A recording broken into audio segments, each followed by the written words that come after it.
did you talk to Zecharia Sitchin, or did you work with him a little bit? Yes, I knew him, and I worked with him, and what he did basically was in 1976. Keep these two numbers in mind.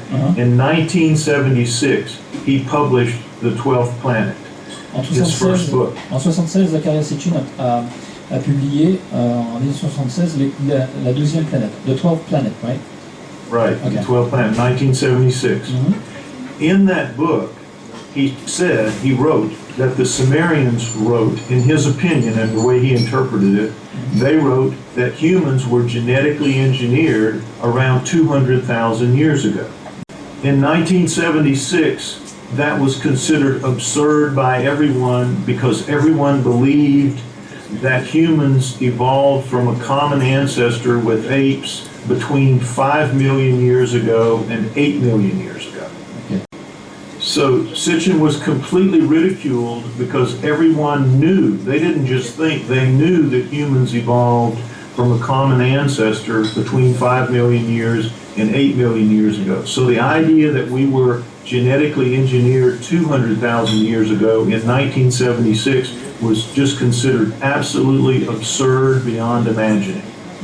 In 1986, geneticists in California decided to determine whether humans evolved closer to 5 million years ago or closer to 8 million years ago because they had figured out that they could use mitochondrial DNA, the differences in mitochondrial DNA, as a biological clock. In the nucleus, it comes, the genetic material comes from our mother and our father. But outside the mitochondria, they come only from women, and they're very well conserved, so they can clock back the number of differences and estimate when different groups of humans came into existence.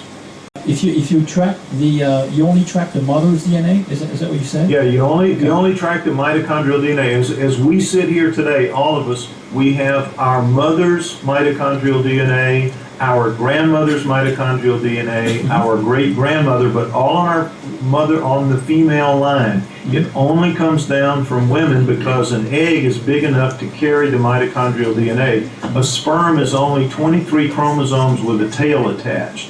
The female egg has her 23 chromosomes and all the mitochondrial DNA. We've all seen the difference between the size of an egg and a sperm. Very, very big difference. This came to be known as the search for mitochondrial Eve, meaning the first female, mitochondrial Eve.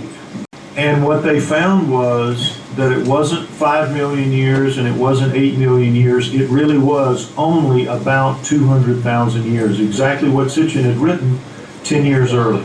So when you hear people say that Sitchin didn't know what he was talking about, that's all you really have to say.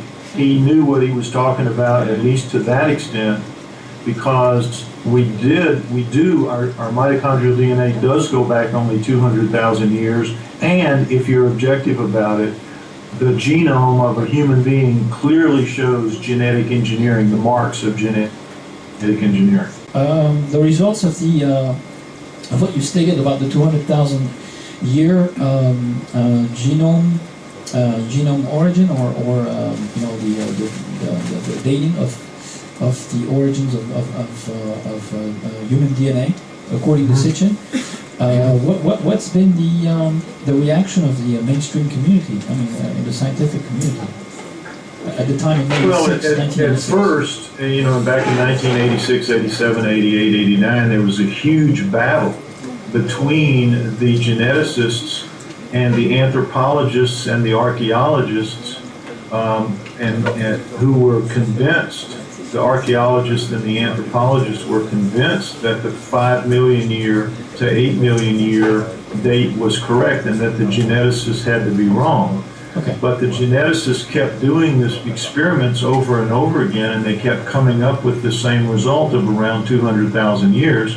And out of that came a book called The Seven Daughters of Eve by a scientist named Bryan Sykes. And that book more or less just ended the argument in favor of the geneticists.